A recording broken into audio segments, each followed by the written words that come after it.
대접장을 앞두고 살아가는 우리들이라는 제목으로 말씀을 드리기를 원합니다. 이 본문은 대접장에 대한 이야기들을 해주고 있습니다. 본문 전체가 그런 이야기를 해주고 있지요. 그래서 저는 오늘 첫 번째로 이 대접장은 어떤 성격을 띠고 있는가 하는 것에 대해서 먼저 말씀을 드리기를 원합니다. 대접장은 하나님의 마지막 진노의 모습을 보여주고 있습니다. 요한계시록 15장 1절에 보면 이런 말씀이 기록이 되어 있습니다. 또 하늘에 크고 이상한 다른 이적을 보매 일곱 천사가 일곱 재앙을 가졌으니 곧 마지막 재앙이라 라고 얘기하고 하나님의 진노가 이것으로 마친다, 그렇게 기록이 되어져 있습니다. 사실상 하나님은 진노하시는 분이 아닙니다.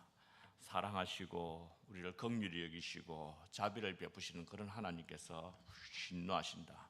그것도 화를 내시는데 그냥 화가 나가지고 그냥 극도의 화를 내시는 이런 진노가 오늘 우리에게 기록되어 있습니다. 사랑하는 성도 여러분, 사실상 이 죄인들과 이 세상은 이 진노를 피해갈 수가 없습니다.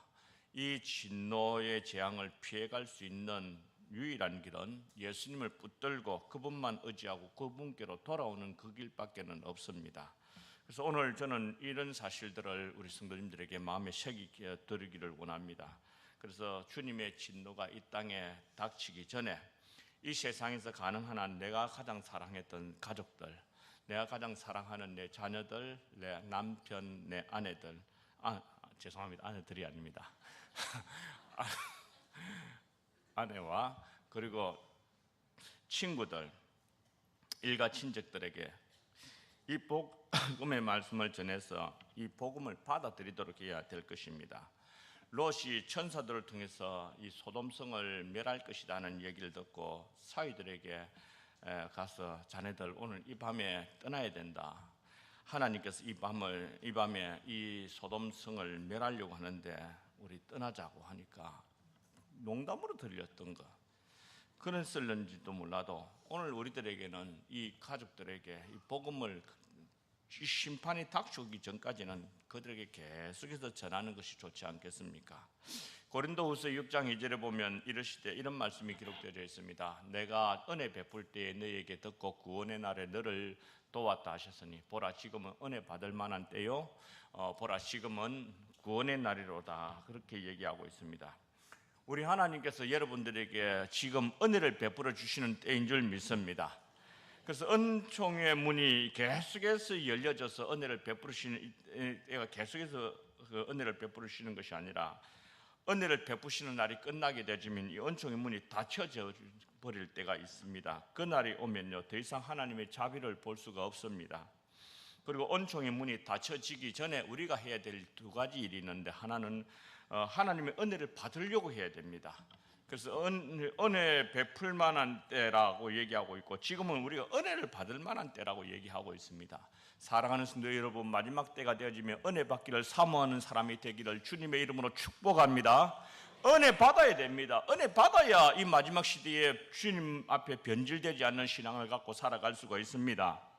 은혜 받지 못하는 성도들은 이 마지막 시대를 이길 수가 없습니다.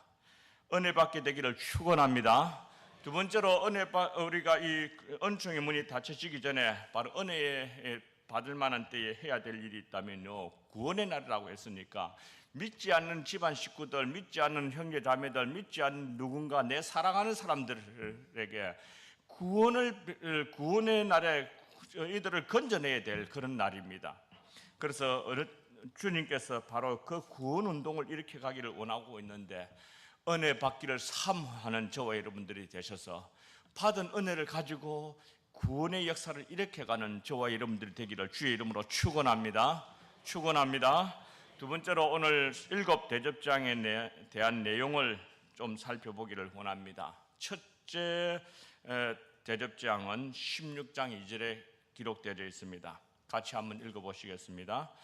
첫째 천사가 가서 그 대접을 땅의 소돔에 짐승의 표를 받은 사람들과 그 우상에게 경배하는 자들에게 악하고 독한 종기가 나더라, 그렇게 기록되어 있습니다. 이 첫 번째 대접장의 대상은 땅이고요, 재앙의 내용은 악하고 독한 종기가 사람 몸에 번지게 되진다라고 얘기하고 있습니다. 하나님께서 말세에 이상한 불치병들이 많이 나타나게 하셨습니다. 에이즈는 예전에는 없었던 병이었는데 현대에 나타났던 병이고요. 사스라는 병, 지카, 메르스 등등의 이런 이상한 병들이 지금 마지막 때가 되니까 자꾸 나타납니다. 그리고 의학의 발달 수준이 아무리 빨라도 새로 나타나는 이 바이러스, 질병의 진화 속도를 따라잡지 못하고 있습니다. 얼마 전에 의학계에서 논의하는 이야기들을 텔레비전에서 방송하는 것을 들었습니다. 만약 짐승들에게 나타나는 이 구제역이나 조리독감 같은 것이 인간에게 전이가 되어진다면 어떻게 되겠습니까? 하는 이 기자의 질문을 받고 그 질문에 답변하시는 분이 하시는 말씀이 그때가 되어지면 걷잡을 수 없을 만큼 무서운 일들이 벌어질 것입니다. 다행스럽게도 이런 짐승에서 인간에게 전이되어지는 일이 이루어지지 않고 있습니다. 그렇게 얘기를 했습니다. 그럼에도 불구하고 만약에 의학계에서 이런 일이 벌어진다면 전문적인 의사들조차도 손을 쓸 수 없을 만큼 심각한 질병이 온 지구상을 뒤덮게 되어질 것이다. 그렇게 얘기하고 있습니다. 사랑하는 성도 여러분, 이런 질병이 누구에게 나타나고 있습니까? 오늘 본문 2절에 보면 첫째 천사가 가서 그 대접을 땅의 소돔에 짐승의 표를 받은 사람들과 그 우상에게 경배하는 자들에게 악하고 독한 종기가 나더라. 그렇게 얘기하고 있습니다. 그러므로 성도 여러분, 이 본문을 보면서 여러분들 영적으로 깨어있기를 바랍니다. 성도들은 이 마지막 시대에 짐승의 표를 받지 말아야 됩니다. 짐승의 표를 받는다는 것은 곧 예수님을 배신한다는 뜻입니다. 불신앙의 길로 간다는 것입니다. 어려우면 어려울수록 더욱더 주님을 붙들게 되기를 주의 이름으로 축원합니다. 마지막 때가 되어지면 더욱더 믿음의 길로 가야 될 줄 믿습니다. 하나님 앞에 말씀 붙들고 깨끗하게 살아가야 되고 하나님의 말씀 꼭 붙들고 그 주님을 꼭 의지하고 살아가노라고 할 것 같으면 이런 질병이 하나님의 백성들에게 임하지 않을 것입니다. 두 번째로 둘째 대접장에 대해서 말씀을 드립니다. 16장 3절을 보면 같이 한번 읽어보시겠습니다. 둘째 천사가 그 대접을 바다에 쏟으며 바다가 곧 죽은 자의 피같이 되니 바다 가운데 모든 생물이 죽더라. 두 번째 대접장의 대상은 바다라고 했습니다. 재앙의 내용은 바다가 죽은 자의 피같이 변하였다. 그렇게 기록되어 있고요. 바다 가운데 모든 생물이 다 죽어버린다. 그렇게 기록이 되어 있습니다. 근데 바닷물이 피가 되는 것이 아니라 피같이 된다. 그렇게 얘기했습니다. 이런 것은 오늘날 적조 현상입니다. 적조 현상은 해양 오염으로 인해서 물속의 산소가 사라지는 것으로 나타나는 현상입니다. 바닷물 속에 항상 산소가 녹아져 있습니다. 그래서 해양 생물들은 물속에 녹아져 있는 이 산소를 통해서 호흡을 합니다. 그런데 산소가 해양 오염으로 인해서 사라지면 바닷물 색깔이 벌겋게 변화되어지면서 물고기들이 숨을 쉴 수가 없으니까 물 위로 팍팍 뛰어 오르다가 나중에는 배를 뒤집어 버리고 죽어버립니다. 이런 적조 현상이요, 지금은 지역별로 나타나고 있습니다. 그런데 하나님께서 대접재앙으로 바다를 내리칠 때에 그때 전체 바다가 다 죽은 사람들의 피처럼 검붉게 변하게 되어지면요, 바다 생물들이 다 숨을 쉬려고 하다가 다 몰살해버리는 그때가 올 것입니다. 죽은 자의 피처럼 바닷물 속에 이 색깔이 변화되어지는 그럴 때에 이 종말론적인 사건이 나타날 때 성도 여러분, 저와 여러분들이 영적으로 더욱더 깨어있기를 주의 이름으로 축원합니다. 적조 현상이 요 근래에 일어나는 현상입니다. 예전에는 깨끗하고 그런 일들이 잘 일어나지는 않았습니다. 그러나 이 마지막 때가 되지니까 하나씩 하나씩 경고하는 것으로 우리 하나님께서 보여주시는 것 같습니다. 그렇다고 할 것 같으면 이 마지막 시대에 하나님 앞에 깨끗한 신부처럼 순결한 신부로서 하나님 앞에 바르게 살게 되기를 주의 이름으로 축원합니다. 축원합니다. 세 번째로 셋째 대접재앙에 대해서 말씀을 드립니다. 요한계시록 이 본문은 16장 4절에서 7절에 기록되어 있지만은 오늘 먼저 4절만 보기를 원합니다. 같이 한번 읽어보십시다. 셋째 천사가 그 대접을 강과 물 근원에 쏟음에 피가 되더라. 아멘. 세 번째 대접장의 내용은 대상은 강과 물의 근원이라고 했습니다. 세 번째 대접장의 내용은 그 푸른 물 강물과 쏟는 샘들의 근원이 순간적으로 단번에 피가 되어버립니다. 이건 피같이 되는 것이 아니라 피가 되어버립니다. 이런 현상이 그 구약에도 보면 날강물도 그렇게 된 적이 있지요. 출애굽기 7장 20절에서 25절에 보면 그런 내용이 나타납니다. 또 두 번째 나팔 재앙 때도 이런 일이 있었습니다. 그때는 강과 강물이 3분의 1만 못 쓰게 되었는데, 그러나 이 본문에 보면 모든 강물과 물 근원에 해당되지는 것을 얘기하고 있습니다. 물이 피로 변하게 된다는 것, 이것은 어떤 의미가 있습니까? 마실 물이 없어진다는 시대가 온다는 겁니다. 목마름의 재앙이지요. 목마름은 이 배고픔의 굶주림의 고통보다도 더 심각한 재앙입니다. 그 고통은 지옥의 고통이라고도 할 수가 있지요. 물이 없어서 피를 마시게 되진다. 그렇게 16장 6절에서 그렇게 얘기를 하고 있습니다. 동물들 가운데 물을 잘 마시지 않고 살아갈 수 있는 동물들은 어떤 동물인 줄 아십니까? 그것은 맹수들입니다. 이들은 다른 초식 동물을 잡아가지고 그 피를 대신 마시고 살아가다 보니까 이 짐승같이 흉폭하게 되어지는 것입니다. 이런 현상이 왜 일어나는 줄 아십니까? 하나님의 교회를 대적하는 자들에게 대한 징벌로, 또 하나님의 백성들을 박해하던 자들에게 대한 징벌로서 나타나고 있습니다. 우리 6절에서 7절 같이 한번 읽어보십시다. 그들이 성도들과 선지자들의 피를 흘렸으므로 그들에게 피를 마시게 하신 것이 합당하니이다 하더라. 또 내가 들으니 제단이 말하기를 그러하다. 주 하나님 곧 전능하신 이시여 심판하시는 것이 참되시고 의로우시도다 하더라. 이것은 천사들도 이 심판을 진행해가는 물을 차지한 천사가 이런 얘기를 하고 있고요. 또 제단에 있는 숭배한 성도들이 하는 말도 이런 내용이 기록이 되어져 있습니다. 참 무서운 재앙이지요. 넷째 재앙을 말씀드리고 난 다음에 또 말씀을 드리기를 원합니다. 네 번째 대접 재앙을 보면 8절과 9절에 기록이 되어져 있습니다.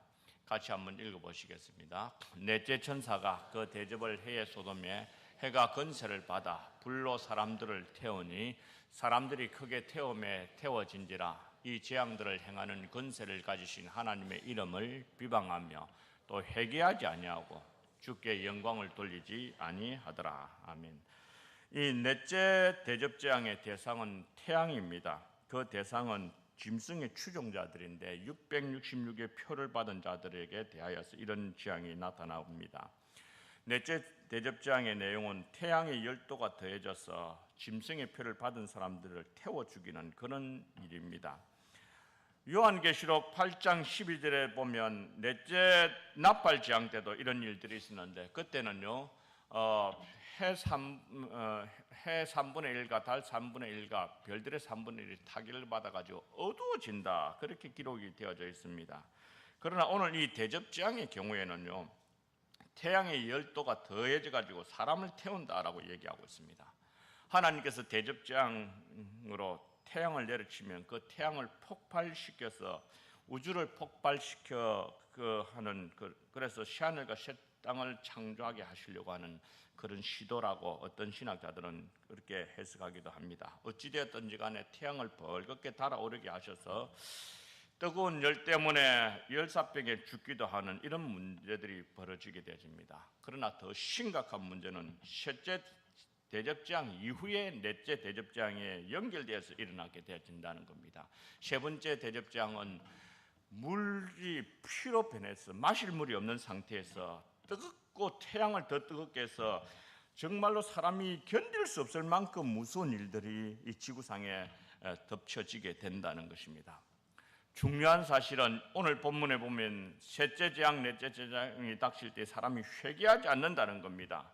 저들은 이 재앙을 받을 때 오히려 하나님의 이름을 회방하고 하나님께 영광을 돌리지도 않고 끝까지 하나님 앞에서 하나님을 대적해가는 그런 사람으로 나타나고 있음을 보게 되어집니다. 사랑하는 성도 여러분, 왜 이들이 이렇게 하나님 앞에 회개하지 않는 줄 아십니까? 택함 받지 못했기 때문에 그렇습니다. 인간에게 있어서 택자와 불택자의 차이점이 무엇이냐, 택함을 받은 사람과 택함을 받지 못한 자의 차이점이 무엇이냐라고 물으신다면, 택한 사람들은 어려움을 당할 때 하나님 앞에 나와서 회개하는 역사가 일어나게 되어집니다. 반면에 불택자는 절대로 회개하지 않습니다. 그런 점에서 우리가 회개할 수 있다는 것은 축복인 줄 믿습니다. 나는 성도 여러분들이 조그마한 죄를 지어서 하나님을 불편하게 해드렸다고 할 것 같으면 즉시 회개하는 하나님의 백성들이 되기를 주님의 이름으로 축복합니다.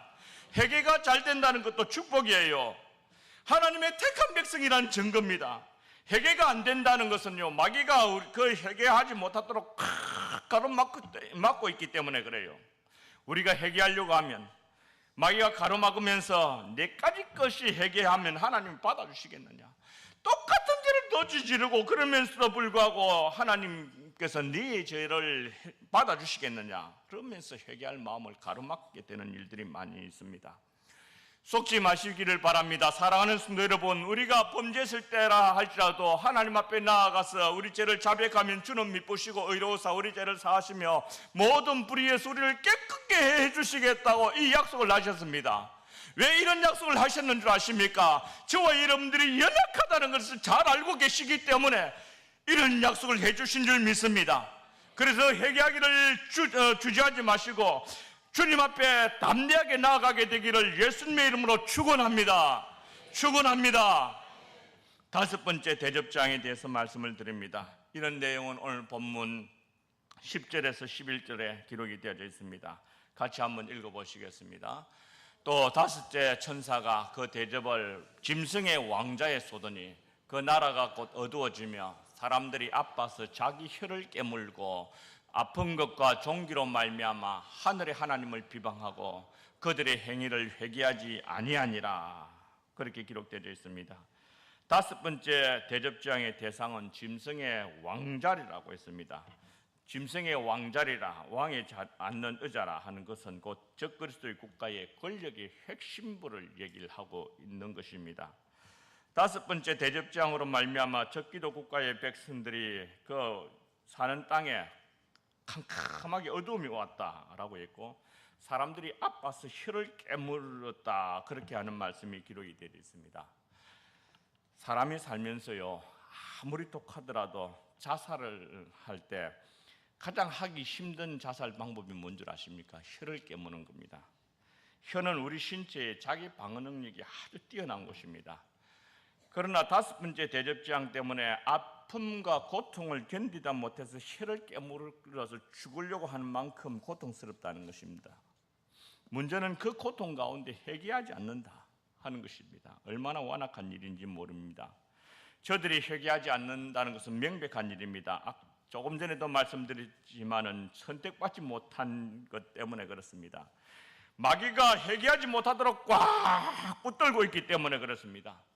다시 한 번 더 사랑하는 성도 여러분들에게 말씀을 드립니다. 나는 성도 여러분들이 고통이 닥쳐오고 어려움이 닥칠 때 주님 앞에 하나님, 내가 혹시 잘못한 것 무엇이 있습니까? 하고 주님 앞에 자신의 죄를 살피고 자신을 충분히 살피는 경건한 하나님의 백성들이 되기를 주의 이름으로 축원합니다. 회개는 자주자주 하도록 하십시다. 회개는 부끄러운 것 아니에요. 우리 인간이 쉽게 죄에 노출될 수 있는 그런 존재라는 것을 우리 하나님께서 알고 계십니다. 그래서 교회는 이 회개할 것을 강력히 외쳐야 되고, 교회 강단은 성도들이 잘못한 것에 대해서 사정없이 외쳐야 되는 것이 이 교회 강단입니다. 그런데 오늘날 이 마지막 시대가 되어지니까 교회에서는 회개할 것을 강하게 외치지 않습니다. 왜냐하면 성도들이 듣기 싫어하기 때문에 그렇습니다. 그러나 성도들을 정말 사랑한다면 교회는 회개를 외쳐야 되고, 그 회개를 외치는 그 목소리를 듣고 성도들이 하나님 앞에 나아가는 것이 살 길인 줄 믿습니다. 그렇게 하는 것이 하나님의 백성이 되어지는 것입니다. 그래서 마지막 시대에 회개할 줄 안다는 것은 축복받은 하나님의 택한 백성인 것을 확인하게 되어지는 것입니다. 요한계시록 22장 14절에 보면 자기 두루마기를 빠는 자들은 복이 있다, 그렇게 얘기하고 있습니다. 두루마기를 빤다는 것은 하나님께서 우리에게 의의 옷을 입혀주셨는데 예수 그리스도를 통해서 의의 옷을 입혀주셨는데 그 옷을 입고 의롭게 살아가야 되는데 그렇지 못할 때는 우리 옷에 때가 묻고 있으면 이것을 벗어서 빨아서 깨끗하게 한다는 말입니다. 사랑하는 여러분, 회개하면서 살아가는 하나님의 백성들이 복되다고 이야기하고 있습니다. 나는 이런 복된 인생을 살게 되기를 주의 이름으로 축원합니다. 연약해서 넘어질 때마다 주님의 손을 꼭 붙들고 주여 할 수 없는 죄인입니다. 불쌍히 여겨 주셔서 나를 회개를 받아 주옵소서 기도하고 하나님 앞에 서기만 하면 우리 하나님께서는 그것을 굉장히 기뻐하시는 줄 믿습니다. 하나님이 하실 수 없는 것들 몇 가지가 있는데요. 하나님은 자기 존재를 부인할 수가 없고요. 하나님께서는 자신이 죽을 수 없고요. 하나님 회개한 백성들 절대로 지옥 보낼 수 없는 그런 분입니다. 그래서 여러분들 회개하게 되기를 주의 이름으로 축원합니다. 잘못했을 때마다 주님을 붙드는 하나님의 백성들, 복을 받은 하나님의 택한 백성인 줄 믿습니다. 여섯 번째 대접장에 대해서 말씀을 드립니다. 10장 12절에서 16절까지입니다. 좀 길지만 우리 같이 한번 읽도록 하십시다. 또 여섯째 천사가 그 대접을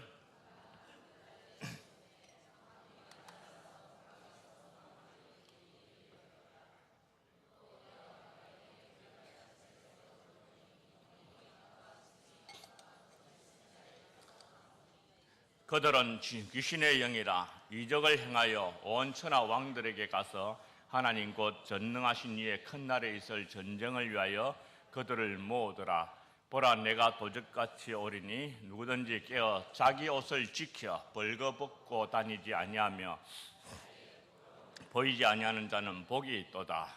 새 영이 히브리어로 아마겟돈이라 하는 곳으로 왕들을 모으더라. 아멘. 오늘 이 본문에는 대접재앙의 경우에 이 전쟁은 새 귀신의 영에 의하여 준비가 되어진다라고 얘기하고 있고요. 그 장소가 아마겟돈이라는 곳에서 싸우게 된다는 것을 이제 얘기해주고 있습니다. 요한계시록 9장 13절에서 21절에 보면 여섯 번째 나팔재앙에 대한 얘기를 하고 있으면서 유브라데 강가에서 벌어지는 큰 전쟁을 얘기를 하고 있습니다. 그때는 동원되는 숫자가 2만만, 한 2억 정도 되는 숫자가 동원이 되고 그 결과로 세계 인구의 3분의 1이 죽게 되어지고 성도들은 그 순환의 대상이 된다는 것을 얘기하고 있습니다. 그렇지만 오늘 본문에 나타나는 여섯 번째 대접장의 경우에는 이 전쟁은 새 귀신의 더러운 귀신의 영에 의해서 준비가 되어지고 장소는 아마겟돈이고 결국 싸움의 본질적인 대상은 그리스도와 교회를 대적하는 싸움입니다.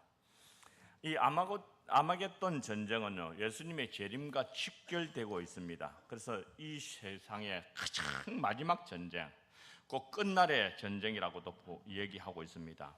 이 아마겟돈 전쟁에 대해서 좀 살펴본다면요, 첫째로는 이 아마겟돈 전쟁은 유브라데의 마른 강에서부터 시작되어집니다. 오늘 본문 16장 12절에 보면 또 여섯째가 그 대접을 큰 강 유브라데의 소돔에 강물이 말라서 동방에서 오는 왕들의 길이 예비가 되어졌다, 그렇게 얘기하고 있습니다. 강물이 말라버렸다. 강이 있다는 것은 전쟁을 잠시 멈추게 하는 효과가 있습니다. 이쪽 편 저쪽 편 피곤하면 잠시 쉬었다가 다시 싸울 수 있는 그런 전쟁을 잠시 쉬게 하는 효과가 있는데, 그런데 이제 대접재앙으로 말미암아 강물이 말랐다는 이 표현은 이 지역이 전쟁하기 좋은 장소가 되었다는 의미도 있지만은요, 게다가 끝장을 보지 않으면 이 싸움이 멈추어지지 아니한다는 것을 의미하는 말이기도 합니다.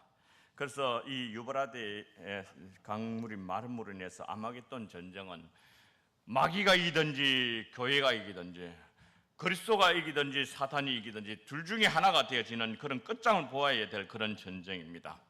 이 아마겟돈 전쟁은 두 번째로 누가 일으키느냐 하는 것이 기록되어 있습니다. 16장 13절에서 14절에 보면 우리 본문을 같이 한번 보십시다. 또 내가 보매 개구리 같은 새 더러운 영이 용의 입과 짐승의 입과 거짓 선지자의 입에서 나오니 그들은 귀신의 영이라 이적을 행하여 온 천하 왕들에게 가서 하나님 곧 전능하신 이의 큰 날에 있을 전쟁을 위하여 그들을 모으더라. 그렇게 기록되어 있습니다. 개구리 같은 새 더러운 영의 정체는 용의 입에서도 나오고 짐승의 입에서도 나오고 거짓 선지자의 입에서 나왔다라고 얘기했는데, 이것은 악령의 삼위일체입니다. 용은 사탄을 의미하고 짐승은 바다에서 올라온 짐승은 적 그리스도 국가의 수장들을 얘기합니다. 지도자들을 얘기하고, 거짓 선지자들은 땅에서 올라온 짐승을 의미하는데 종교 지도자들, 거짓 종교 지도자들을 의미합니다. 쉽게 얘기하면 이들이 합쳐가지고요 그리스도를 대적하는 이 전쟁을 준비하고 있다는 겁니다. 이들이 힘을 합쳐서 하나님을 대적하는 이 전쟁을 준비하고 있는데 최후의 일전을 준비하고 있죠. 마귀의 삼위일체가 힘을 합하여서 교회를 향하여서 전쟁 준비를 하고 있는 이때에는 교회가 깨어야 될 줄 믿습니다. 이 교회도 영적인 준비를 해야 되는데, 전 성도들이 힘을 합쳐서 영적으로 싸워야 될 영적인 준비를 해야 되는데, 그러나 오늘날 교회는 전 성도들이 힘을 합쳐서 마귀의 세력을 몰아내는 이런 일을 하지 않습니다. 신학자로서 또는 교회에 지도하는 어떤 목사로서의 한 모습을 보면서 이런 모습이 얼마나 안타까운지 모릅니다. 사랑하는 성도 여러분, 우리 교회라도 하나가 되어져서 영적인 준비를 철저하게 하게 되기를 주의 이름으로 축원합니다. 축원합니다.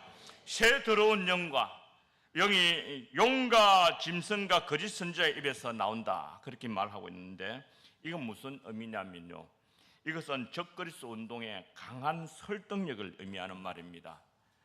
적그리스도 운동의 특색 가운데 하나가 설득력이 뛰어나는데, 그것도 진실을 가지고 설득하는 것이 아니라 거짓말로 설득을 하는 겁니다.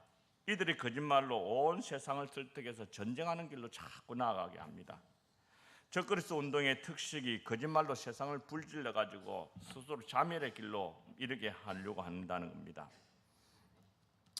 영적으로 보면요, 이 더러운 귀신의 영이 어떻게 전쟁하도록 설득하는 줄 아십니까? 세 가지로 오늘 본문에서 발견하게 되는데, 첫째로는 이적을 행하여서 전쟁을 하도록 설득을 합니다. 요한계시록 오늘 본문 16장 14절에 보면 저희는 귀신의 영이라고 했고, 이적을 행하여서 온 천하에 있는 왕들에게 가서 하나님의 전능하신 큰 날에 있을 전쟁을 위하여 그들을 모은다라고 했습니다. 이적을 행한다라고 했는데, 여러분, 악령도 이적을 행합니다. 거짓 선지자들도 기적을 행합니다. 그래서 기적을 보고 예수를 믿어서는 안 됩니다. 물론 기적은 예수님께로, 하나님께로 인도하는 한 방편이 되겠지만요, 기적이 일어난다고 다 믿을 것은 아닙니다. 기적의 이면에 누가 역사하고 있는가, 그것을 바라볼 수 있어야 됩니다. 이런 점에서 사랑하는 성도 여러분들에게 부탁의 말씀을 드립니다. 여러분들의 영안이 밝아서 하나님께서 일으켜 주신 기적인지 마귀가 일으키는 기적인지 분별할 수 있는 영적인 분별력이 뛰어난 저와 여러분들이 되기를 주의 이름으로 축복합니다. 축복합니다. 악령의 기적을 봐야 됩니다. 악령의 기적인지 주님의 기적인지 그거 봐야 됩니다. 사실상 제가 예전에 텔레비전을 보니까요, 무당이 접신할 때 칼을 아주 날카롭게 갈아가지고, 긴 칼을 그 위에다가 이 머리카락을 뽑아가지고 후 보니까 머리카락이 툭 잘려져 버리는, 그 정도로 날카롭게 갈아놓고 이래 딱 가로 세워가지고 그 위에다가 무당이 둥둥둥 그러다가 접신해서, 만약에 접신 딱 떼어지면요, 이렇게 날카롭게 갈아놓은 칼 두 개에 그냥 툭 올라서는데 피 한 방울 나지 않고, 그래서 팍팍 뛰는데도 피도 안 나는 거예요. 그걸 보면서 제가 소름이 착 끼친 적이 있습니다.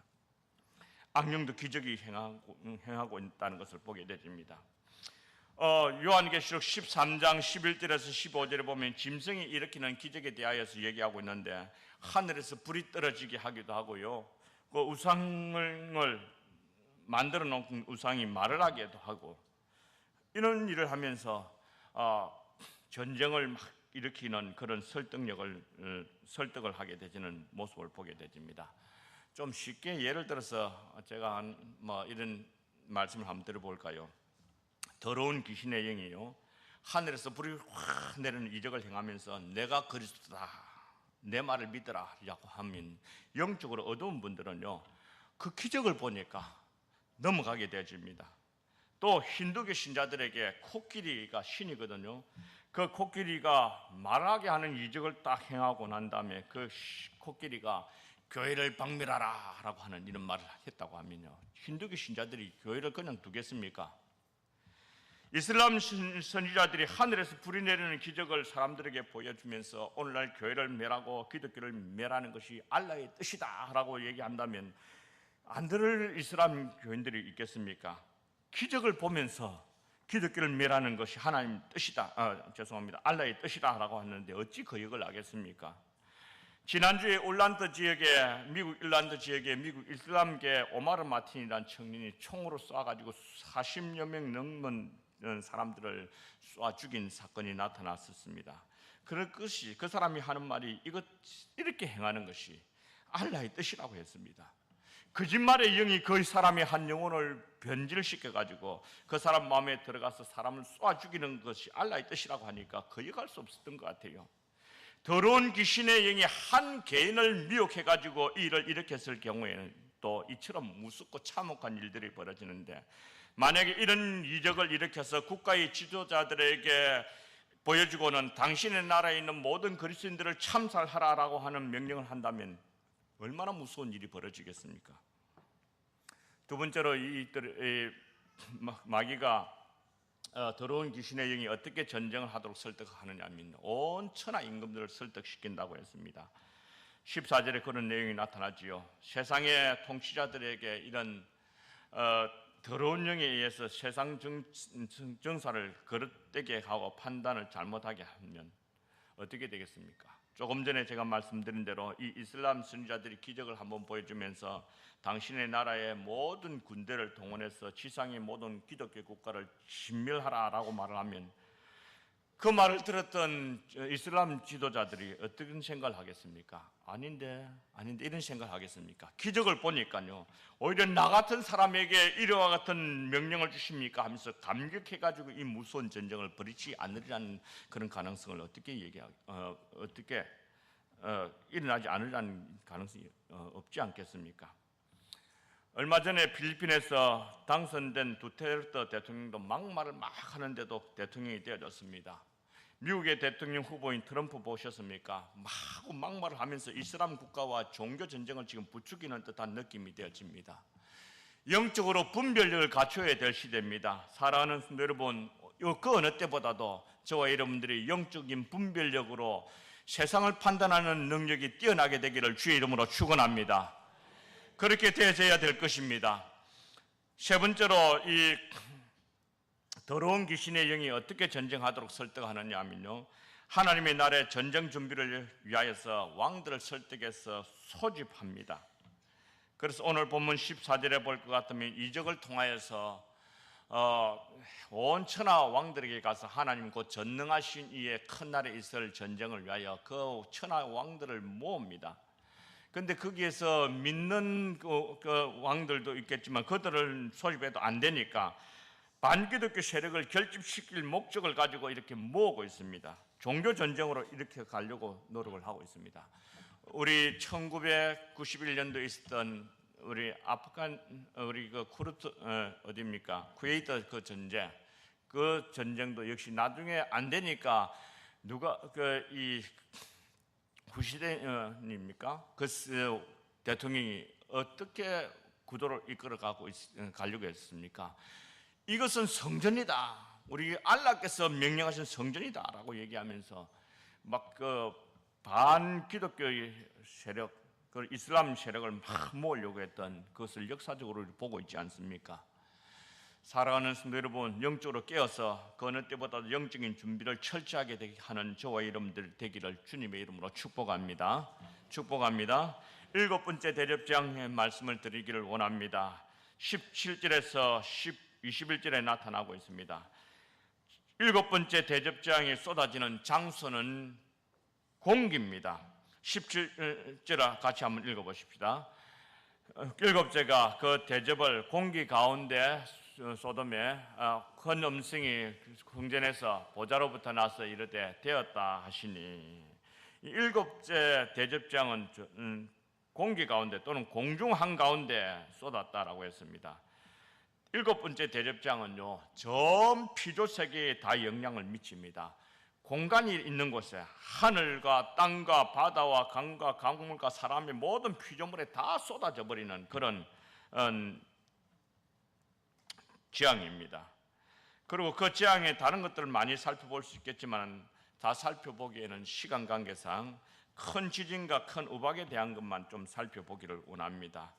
18절에 보면 이 큰 지진과 큰 우박이라고 나타나고 있는데, 나타난 지진은 전무후무한 큰 지진이 나타날 것입니다.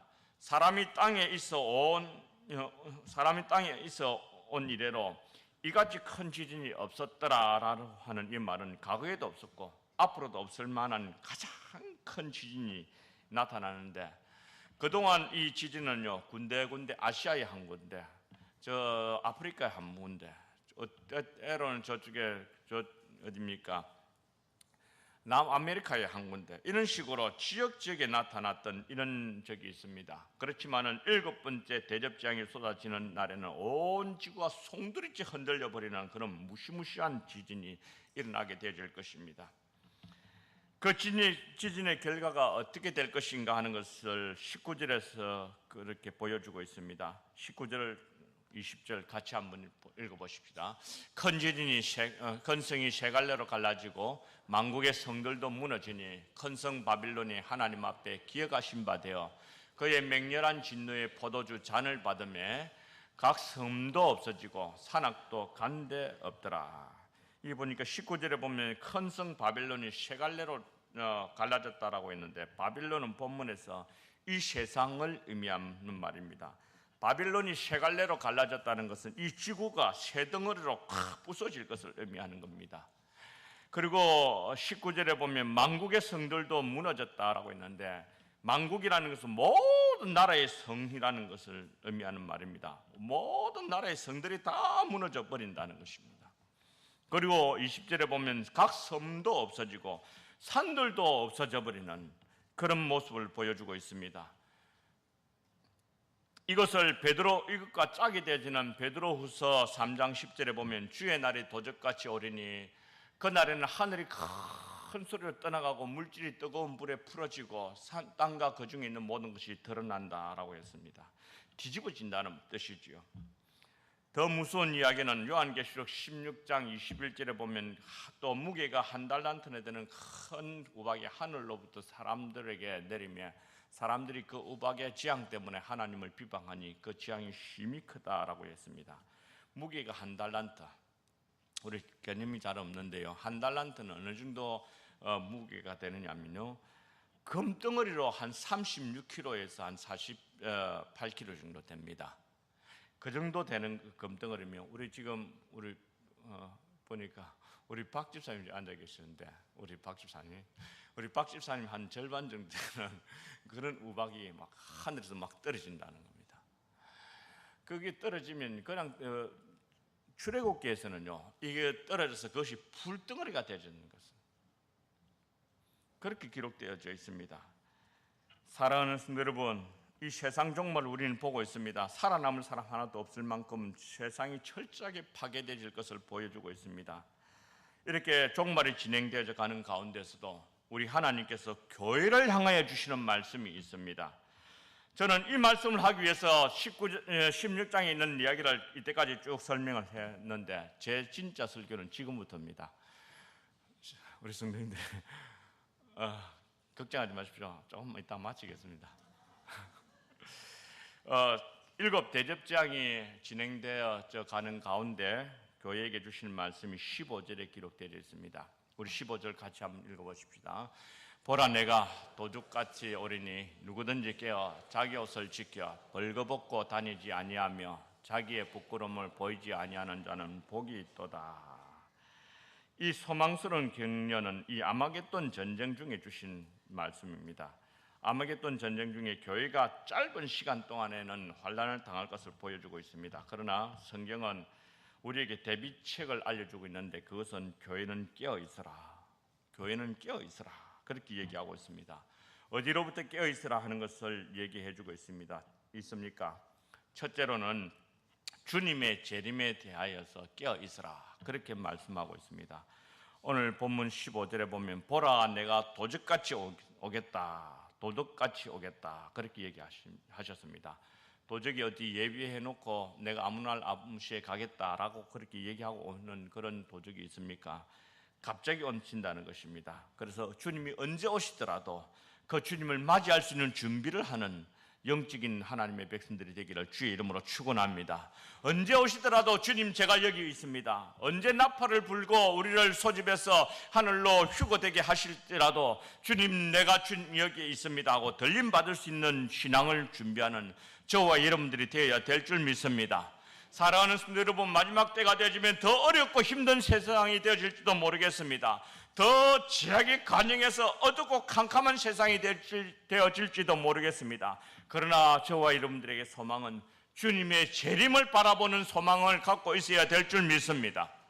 두 번째로 무엇에 대하여 깨어있으라고 얘기하고 있습니까? 기도에 대하여서 깨어있으라 그렇게 말씀하고 있습니다. 오늘 본문에 깨어라고 했는데 이 말은 정신을 차린다, 불침번을 선다 하는 이런 말에서 나온 군사적인 수로입니다. 우리가 영적으로 깨어있기 위해서는 기도하는 삶을 살아야 됩니다. 그래서 사도 베드로전서 4장 7절에 보면 만물의 마지막이 가까웠으니 그러므로 너희는 정신을 차리고 근신하여 기도하라 그렇게 얘기하고 있습니다. 마태복음 26장 41절에 보면 우리 예수님께서 베드로를 향하여서 시험에 들지 않게 깨어 있어 기도하라 그렇게 말씀을 하셨습니다. 사도 바울도 에베소서 6장 18절에 보면 모든 기도와 간구로 하되 항상 성령 안에서 기도하고 이를 위하여 깨어 구하기를, 항상 성령 안에서 기도하기 위하여서 깨어 구하기를 항상 힘쓰라 그렇게 말씀하고 있습니다. 사랑하는 성도 여러분, 교회가 마지막 시대가 되어지면 기도로 깨어 있어야 될 줄 믿습니다. 깨어야 됩니다. 주님 언제 오시더라도 주님을 맞이할 수 있는 기도 준비가 되어 있어야 됩니다. 그런데 마지막 시대가 되어지면 영적으로 다 잠을 잔다고 합니다. 영적으로 잠자는 시대가 도래하고 있지만은 하나님의 말씀은 깨어있기를 원하고 계십니다. 깨어있는 성도들이 되시기를 주님의 이름으로 축원합니다. 기도의 때마다 모여시기를 바랍니다. 하나님의 백성들이 기도하는 일에 게을리하게 되진다면 그 사람 배신하게 되실지도 모릅니다. 결정적인 순간에 하나님을 배신할지도 모릅니다. 사도 베드로는 3년 동안 주님께로부터 직접적으로 훈련을 받은 사람임에도 불구하고 기도하지 않으니까 넘어지지 않습니까? 우리라고 별 수 있습니까? 목사인 나라도 별 수 있는 줄 아십니까? 그렇지 못합니다. 사랑하는 성도 여러분, 다 주님 앞에 기도하면서 깨어있기를 주의 이름으로 축원합니다. 축원합니다. 세 번째로 개교에 대하여 깨어있으라고 얘기하고 있습니다. 오늘 본문에 보면 옷을 지켜라고 했는데 이 말은 예수님의 속죄은총을 받은 의인의 상태를 말하고 있습니다. 이 옷은 어린 양의 피에 씻어 깨끗하게 되신 옷입니다. 그런데 이 옷을 깨끗하게 지켜라고 그렇게 말씀하고 있습니다. 다시 말하면 우리 옷이 더러워지면 회개해서 다시 깨끗하게 하고, 더러워지면 또 회개하고. 그래서 여러분, 회개하는 거 부끄럽게 생각하지 마십시오. 우리 주님은 여러분들이 연약하다는 거 잘 알고 있습니다. 그래서 자주 회개하고 주님 앞에 바로 서기를 원하고 계십니다. 회개하는 자가 복이 있는 줄 믿습니다. 오늘 본문에 보면 네 번째로는 신앙의 전결에 대하여 깨어있으라 그렇게 말씀을 하고 있습니다. 다섯 번째 보면 결론적으로는 깨어있는 자에게 복이 있다고 얘기하고 있습니다. 우리 시간이 가지만은 15절 다시 한 번 더 읽어보도록 하십시다. 같이 시작.